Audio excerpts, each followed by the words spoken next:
Tanto Bolsonaro quanto o senhor têm insistido na tese de que Bolsonaro reverterá a inelegibilidade.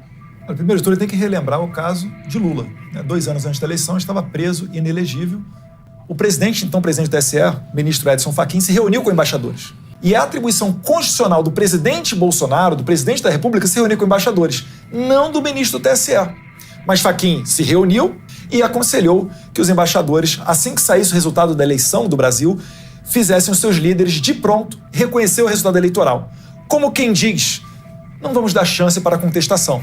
A inelegibilidade de Bolsonaro é o ponto central. O vídeo explora a disputa jurídica com o TSE e o STF, comparando com o caso de Lula. Eduardo Bolsonaro argumenta sobre perseguição política e um judiciário desequilibrado, questionando a legitimidade das decisões. Ele fala sobre o cenário de 2026, a mudança na composição do TSE e os possíveis candidatos da direita, como ele próprio, Tarcísio e Michele Bolsonaro, destacando que a inelegibilidade pode não afetar o sentimento do eleitorado. Olá, pessoal! Sejam muito bem-vindos a mais um vídeo repleto de informações. Antes de começarmos, aproveitem para se inscrever no canal, deixar um like e compartilhar este vídeo para que mais pessoas possam ficar por dentro do assunto. Isso nos ajuda e fortalece nosso trabalho. Começar com o deputado federal Eduardo Bolsonaro, do PL. Deputado, muito obrigado pela sua participação, por aceitar o convite para estar com a gente no Metrópolis. Obrigado, Capelli. Parabéns pela iniciativa. Eu acredito que todos nós temos que ter voz e o eleitor, a pessoa que está nos ouvindo aqui, ela forme a sua convicção. Parabéns pelo trabalho. Obrigado. Queria começar questionando o trabalho feito pela defesa do ex-presidente Jair Bolsonaro em relação à inelegibilidade. Tanto Bolsonaro quanto o senhor têm insistido na tese de que Bolsonaro reverterá a inelegibilidade e conseguirá ser candidato em 2026. Contudo, o TSE condenou e recusou o recurso apresentado pela defesa. E no Supremo Tribunal Federal, onde também foram ingressados recursos, não há indicativos de que a Corte vá também reverter essas duas condenações em âmbito eleitoral, pela reunião com embaixadores no Alvorada e pela comemoração do bicentenário da independência. São duas ações. Qual é o caminho jurídico que se apresenta para a defesa de Bolsonaro reverter a inelegibilidade num cenário tão tortuoso como se apresenta? Primeiro de tudo, ele tem que relembrar o caso de Lula. 2 anos antes da eleição, estava preso, inelegível, saiu da cadeia por uma nova interpretação do STF com relação à prisão em segunda instância, foi tornado elegível e concorreu nas circunstâncias que nós vimos nessa eleição, onde nós aqui tivemos que apagar posts relacionando Lula a Nicolás Maduro. O presidente Bolsonaro não pôde fazer uma transmissão ao vivo sequer de dentro da sua residência oficial, não pôde utilizar as imagens do presidente Bolsonaro no exterior. Na reeleição de Lula e Dilma, eles puderam utilizar. Por que Bolsonaro teve essa inovação? Porque havia um desequilíbrio nessa balança, O presidente do TSE, ao lado do corregedor, principalmente, o Benedito Gonçalves, que deu aquele famoso tapinha nas costas de Alexandre de Moraes, dizendo missão dada e missão cumprida na hora de diplomar Lula, essas mesmas pessoas tornaram Bolsonaro inelegível por conta de uma reunião com embaixadores. Eu só relembro o seguinte, Capelli, aproveitando que a gente está numa transmissão ao vivo e a gente tem um tempo para falar dessa situação. Uma semana antes de Bolsonaro se reunir com embaixadores, ou 1 ou 2 semanas antes, o presidente, então presidente do TSE, ministro Edson Fachin, se reuniu com embaixadores. Só que o embaixador, ele representa a figura do líder do seu país aqui no Brasil. E é a atribuição constitucional do presidente Bolsonaro, do presidente da República, se reunir com embaixadores, não do ministro do TSE. Mas Fachin se reuniu, tudo bem, sem problemas, e aconselhou que os embaixadores, assim que saísse o resultado da eleição do Brasil, fizessem os seus líderes de pronto reconhecer o resultado eleitoral.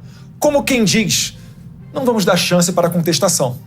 Somente em ditaduras você não pode contestar uma eleição.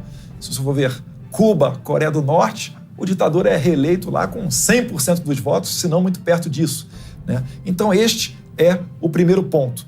Então Bolsonaro não cometeu crime, não tem corrupção, não tem um assassinato, não tem tráfico de drogas, não tem influência, nenhum filho dele se tornou Ronaldinho do negócio, nada disso. Uma reunião com embaixadores deixou Bolsonaro inelegível e o julgamento feito em tempo recorde. Então isso daí é muito frágil. E a segunda questão que o tornou inelegível, como o senhor bem falou, é ele ter acabado a parada militar de 7 de setembro, cruzou a rua e foi falar com seus apoiadores. Uma multidão, não sei ali, cerca de 500 mil de pessoas na esplanada dos ministérios, caminhoneiro, gente do agro, população, enfim, pessoas que vibram com o país, e ele deu um discurso. Mais uma vez, que crime merece punição? O presidente dá um discurso para o seu público. O presidente se encontrar com embaixadores. E lembro, no encontro com embaixadores, em que fala que ele criticou urna eletrônica, que agora passou a ser um crime.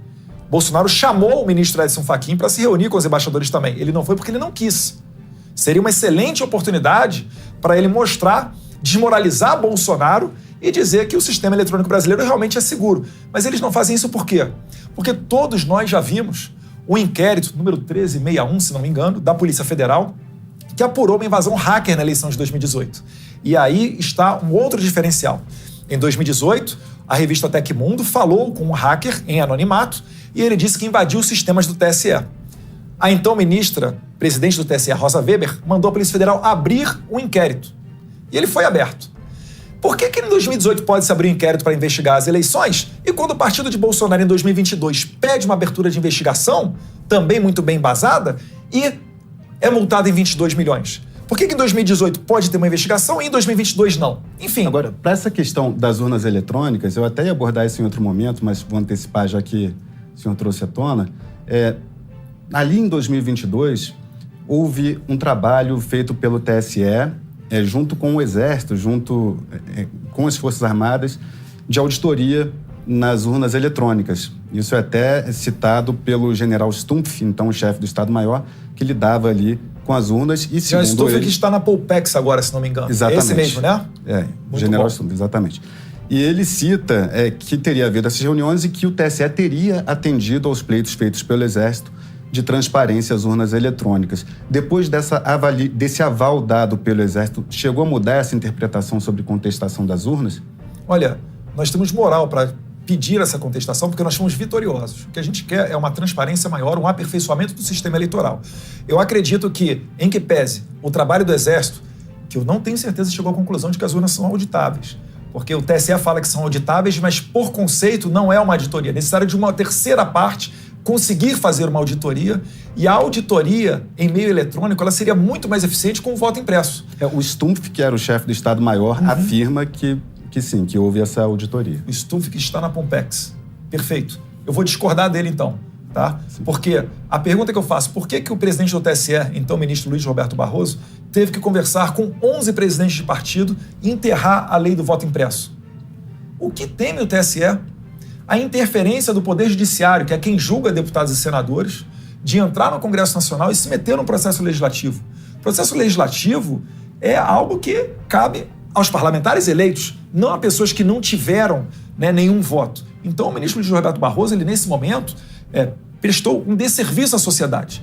Eles foram agentes de estresse da eleição. Eles deram causa a esse âmbito de revolta. Porque é o seguinte, a gente entra no TSE pedindo investigação. Ele multa em 22 milhões de Valdemar da Costa Neto, presidente do partido, depois ainda pega o passaporte dele, medidas ali que ele não pode conversar com Jair Bolsonaro, que é uma clara interferência eleitoral também.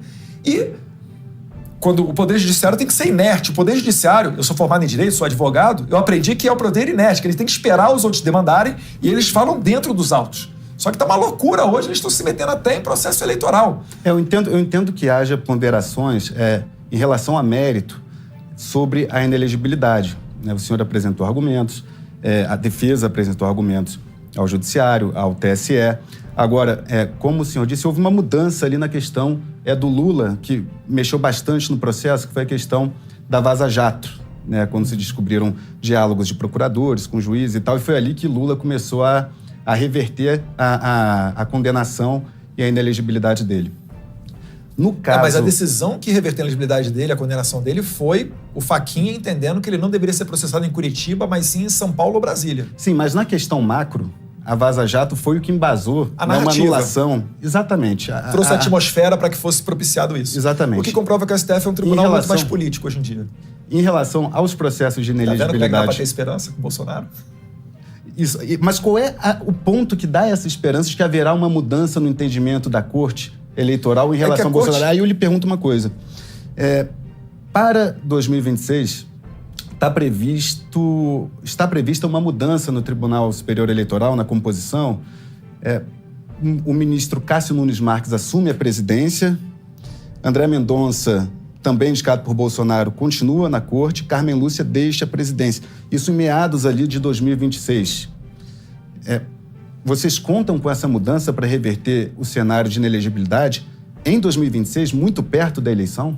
Eu acredito que sim, porque reverter a elegibilidade amanhã ou próximo da eleição não vai mudar o sentimento do brasileiro. Bolsonaro está inelegível, não é mais presidente, mas por onde ele passa ele arrasta uma multidão. Mesmo logo depois da posse do Lula, Bolsonaro por onde passa. Poxa, eu acompanhei meu pai em Orlando, um período que ele ficou 3 ou 4 meses ali nos Estados Unidos, era fila de pessoas na porta da casa dele. A cada 1 ou 2 horas ele saía de casa para bater foto com mais 50 pessoas. Então, independentemente dessa inelegibilidade ela ser revertida agora ou próximo da eleição, eu acho que isso não afetaria. É claro, seria melhor ser revertida agora, mas eu acho que isso daí não vai ferir de morte uma candidatura do presidente Jair Bolsonaro, que eu tenho muita esperança. E sim, concordo que a nova configuração do TSE para 2026 será uma configuração que não vai nos privilegiar, mas vai ser muito mais equilibrado do que o Alexandre de Moraes. Obrigado por assistir e continue apoiando os canais de direita se inscrevendo e deixando o seu like. E compartilhe sua opinião nos comentários.